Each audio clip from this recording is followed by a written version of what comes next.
नमस्कार साथियों, स्वागत है आपका हमारे YouTube channel target state board पर। दोस्तों, आज हम लोग डिस्कस करने वाले हैं दो मोस्ट इम्पॉर्टेंट सेंट्रल आइडिया जो आपके यूपी बोर्ड के एग्ज़ाम में क्लास 12th में पूछे जाएंगे, जिसके लिए आपको 4 नंबर मिलते हैं। सेंट्रल आइडिया किसी भी पोयम का एक केंद्रीय विचार होता है, अर्थात मतलब कि जो वो पोयम है वो क्या कहना चाहता है, बस उसी का हम लोग एक विचार को, आइडिया को क्या करते हैं, केंद्र मानकर लिख लेते हैं और वही हमारा हो जाता है सेंट्रल आइडिया। यानी कि हम लोग ये लिख लेते हैं कि वो पोयम हमसे कहना क्या चाहता है। ठीक है, तो दो पोयम है। पहला है मदर माई मदर एट 66। पहले इसको देख लेते हैं, फिर जो दूसरा पोयम होगा उसके सेंट्रल आइडिया को हम लोग देख लेंगे और समझ लेंगे। और इसको आप लोग अच्छे से याद कर लीजिए, क्योंकि ये ऐसा सेंट्रल आइडिया है जो लगभग हर बार एग्ज़ाम में पूछा जा रहा है।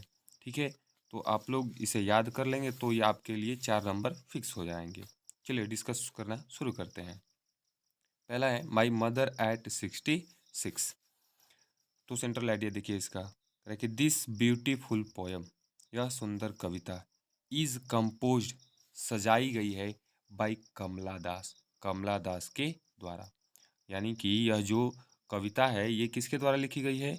कमला दास। यानी कि इस पोयम की जो कंपोज़र हैं वो है कमला दास, यानी कि इस पोयम को कमला दास ने कंपोज किया है। अब इसमें है क्या ये देखते हैं।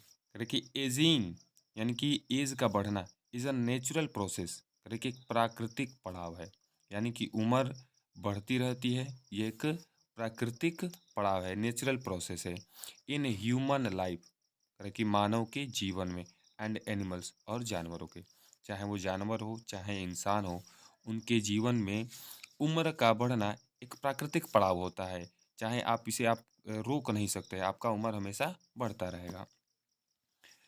माई मदर एट 66, ये जो पोयम है my mother eight 66 is based, आधारित है ऑन द थीम, करेक्ट, उस विषय पर, ऑफ एडवांसिंग एज, आगे बढ़ रही उम्र के। यानी कि यह जो पोयम है ये आगे बढ़ रही उम्र के विषय के ऊपर आधारित है। And the fear of loss, कि और खोने के भय के ऊपर आधारित है। एंड सेपरेशन, सेपरेशन का मतलब होता है अलगाव, एसोसिएटेड मतलब जुड़ा हुआ है, विद इट मतलब इसके साथ, और इसी पोयम के साथ अलगाव भी जुड़ा हुआ है। मतलब कि इसमें जो पोयम है कमला दास वो अपनी माँ के बढ़ते हुए उम्र को देखती हैं। ठीक है, ऐसा लगता है उनको कि अब माँ उनको छोड़ के चली जाएंगी, तो वो डर जाती हैं। ठीक है, और उनको लगता था कि वो अब क्या हो जाएंगी, सेपरेट हो जाएंगी, अलग हो जाएंगी। ठीक है, तो इसीलिए वो कहते हैं कि सेपरेशन एसोसिएटेड विद इट, अलगाव भी इसके साथ जुड़ा हुआ है। द पोएटेस, यानी कि कवित्री, अंडरगोज, चली जाती हैं, अ प्लीथोरा ऑफ इमोशंस, करे कि भावनाओं के बहुतायत में, करे कि द पोएटेस कवित्री अंडरगोज, चली जाती हैं, अ प्लीथोरा ऑफ इमोशंस, भावनाओं के बहुतायत में, व्हेन, जब, सी सीज, जब वो देखती हैं, हर मदर, अपनी माँ के, एजिंग, बढ़ते हुए उम्र को, जब वो अपनी माँ के बढ़ते हुए उम्र को देखती हैं तो वो भावनाओं के बहुतायत में चली जाती हैं। यानी कि उनके मन में बहुत सारे भावनाएं आने लगती हैं कि चली जाएंगी तो क्या होगा क्या नहीं होगा, ऐसे उनके अंदर भावनाएं आने शुरू हो जाती हैं। एंड, और फील, महसूस करती हैं, द पैंग्स, कष्ट को, ऑफ सेपरेशन, अलगाव होने की, और अलग होने की या अलगाव होने की कष्ट को क्या करती हैं, महसूस करती हैं। At the thought of losing her, कि उनके खोने के विचार में, यानी कि अपनी माँ के खोने के विचार पर, अलग होने के कष्टों को वो महसूस करती हैं कि उनकी माँ चली जाएंगी तो उनको कितना कष्ट होगा, ये बस वही महसूस कर रही हैं। She also wishes for lost beauty, कि वह खोई हुई सुंदरता को चाहती हैं, and youth of her mother, और वो अपनी माँ के नौजवानी को भी चाहती हैं। मतलब कि ये जो कवित्री हैं अब ये चाहती हैं कि उनकी माँ की खोई हुई सुंदरता वापस आ जाए, और उनकी जो नौजवानी है वो भी वापस आ जाए, यानी कि ये पुनः क्या हो जाए, इनकी उम्र घट जाए और ये अपनी माँ को पुनः उसी अवस्था में देखे जिस अवस्था में ये हैं। ओके, चलिए दूसरा हम शुरू करते हैं। दूसरा है a things of beauty. A things एक वस्तु ऑफ ब्यूटी मतलब सुंदरता की। अब इसमें हम लोग देखेंगे कि सुंदरता की वस्तु, यानी कि अब ये जो चैप्टर है वो सुंदरता को लेकर है, ठीक है। और ये कहा जाता है कि सुंदरता कभी भी घटती बढ़ती नहीं है, ठीक है। सुंदरता कभी भी बढ़ती है, घटती नहीं है, ठीक है। तो चलिए इसके सेंट्रल आइडिया को हम लोग डिस्कस करते हैं।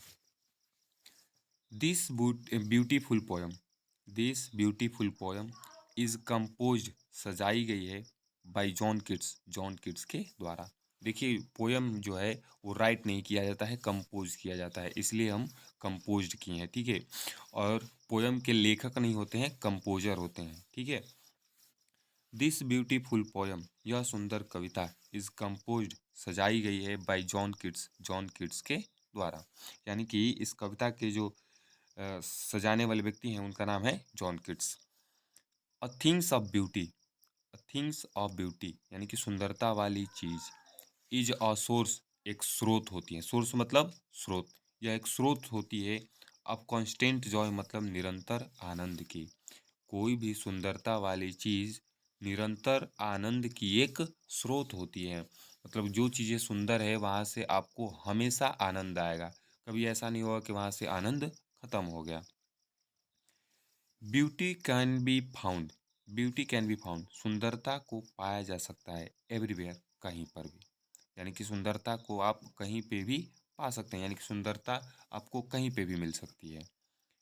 इट इज समथिंग दैट, यह ऐसा होता है कि दैट हैज़ द क्वालिटी, कि यह ऐसा होता है कि दैट हैज़ द क्वालिटी, इसके पास गुण है, टू ट्रांसफॉर्म लाइफ, जिंदगियों को परिवर्तन करने की।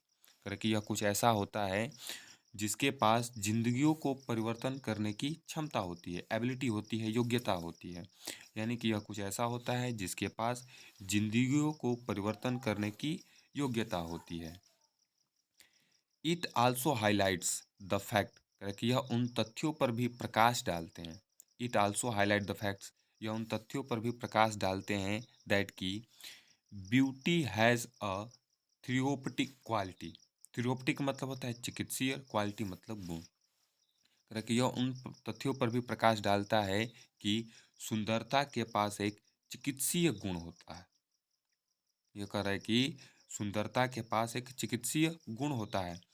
That is ability to remove negativity, कि जिसके पास नकारात्मकता को हटाने की क्षमता होती है, योग्यता होती है कि यह सुंदरता के पास एक चिकित्सीय गुण होता है जो नकारात्मकता को हटाने की योग्यता रखता है। इट कैन बी एनीथिंग, यह कोई भी चीज हो सकता है। एज एनी ऑब्जेक्ट, जैसे कोई वस्तु, नेचर प्रकृति, टेल्स कहानियाँ, आर अथवा इवन नोवल डीड्स, नोवल मतलब श्रेष्ठ, डीड्स मतलब कृतियाँ या कार्य, ऑफ आवर एंसेस्टर हमारे पूर्वजों की, या हमारे पूर्वजों की सर्वोत्तम कार्य हो सकते हैं। यानी कि हमारे जो पूर्वज जो अच्छे अच्छे काम करके गए हैं वो भी कोई सुंदरता वाली ही वस्तु है। या कोई सुंदर कहानी हो सकती है, या प्रकृति हो सकती है, प्रकृति तो वैसे सुंदर होती ही है, या कोई वस्तु हो सकती है। तो ये रहा आपका अ थिंग्स ऑफ ब्यूटी का सेंट्रल आइडिया। आप ये दोनों सेंट्रल आइडिया आप तो याद कर लो, एकदम कंफर्म है कि इसमें से कोई ना कोई एक आपके एग्जाम में पूछा जाएगा, ठीक है। और आपने अब तक हमारे चैनल को सब्सक्राइब नहीं किया है तो सब्सक्राइब कर लीजिए। Thank you.